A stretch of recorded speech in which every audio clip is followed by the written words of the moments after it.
Elon Musk is facing new difficulties after his takeover of Twitter. ABC News has obtained exclusive audio of the world's richest man telling employees they cannot remain at the company unless they return to the office full time, which some employees say is a violation of their contracts. Basically, if you can show up at an office and you do not show up at the office, resignation accepted. End of story. Meanwhile, setbacks are mounting on the social media platform itself after Musk implemented a new policy allowing accounts to pay for verification, leading pranksters to impersonate public figures and brands like this account, masquerading as the Eli Lilly company, claiming that insulin is now free. And this Pepsi imposter declaring Coke as the superior soda. ABC News senior reporter Emmanuel Saliba joins me now for more. Good to see you, friend. So there's been a back and forth on this verification question. What exactly is the policy now, and how do we get here? Yeah, let me try and keep this simple. So the biggest change that happened this week was that Elon Musk made blue checks available for purchase.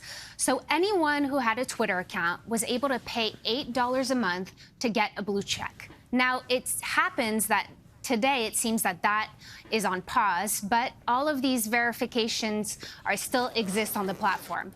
So the biggest difference between the two is that the blue check mark used to be available, as you mentioned, for government officials, journalists, public figures, and it required a certain level of identity verification, meaning you had to prove that you are who you say you are. But now anyone has the ability to purchase this check mark, and there's no verification going into who they are. Okay, we're going to point out that Jesus is verified there. Yes. Emmanuel, as journalists, we use Twitter, as you know, all the time to get statements from elected officials and even to get information from emergency workers about things like active shooter alerts and natural disasters. How dangerous is it to potentially have people pose as public figures like this? Right. Well, exactly. Like we just saw, there are some pretty funny impersonations, right?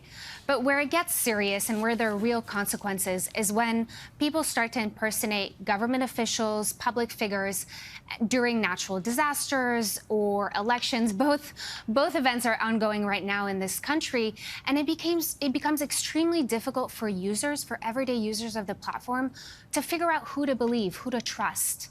And that's the biggest consequences that this new verification rollout is having right now. So help our viewers / Twitter users out here. What should they be looking out for to know what's real and what's not?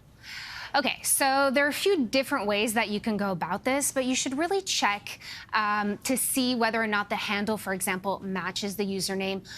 Here are two examples up on your screen, and this one's really challenging, so take a moment at home to see if you can figure out which one is the real Apple TV verified account. Okay, yeah, go ahead. I think it's the one that says the real account under it. No, I'm just kidding. I mean, it does say that, but nice try. Okay, So I'm tell everyone to imagine that the real and the fake account is not there, because I was looking before I saw that and I couldn't tell the difference. It's so difficult, right? Well, it's the devil is in the detail. The plus, the L, is actually an I that's capitalized. And that's how they were able to fool people online. But if you look closer, so another tip that people can use at home is look at the number of followers in that fake account. It's very low. So real account of a real brand or a government official or an emergency service would have a larger amount of followers. So that's kind of a quick way.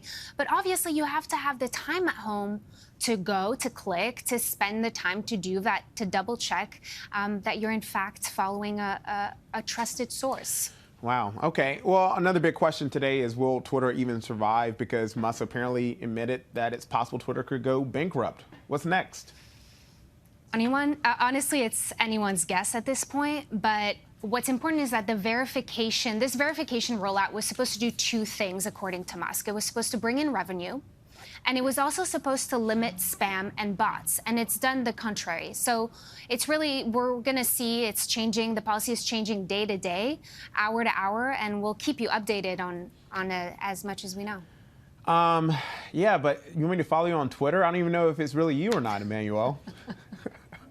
Is it you? It is me. But now, yeah, it is me. Okay, it's me as well. At Kenneth Moten for me.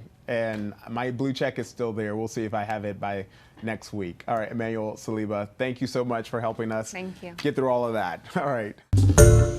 Hi, everyone. George Stephanopoulos here. Thanks for checking out the ABC News YouTube channel. If you'd like to get more videos, show highlights, and watch live event coverage, click on the right over here to subscribe to our channel. And don't forget to download the ABC News app for breaking news alerts. Thanks for watching.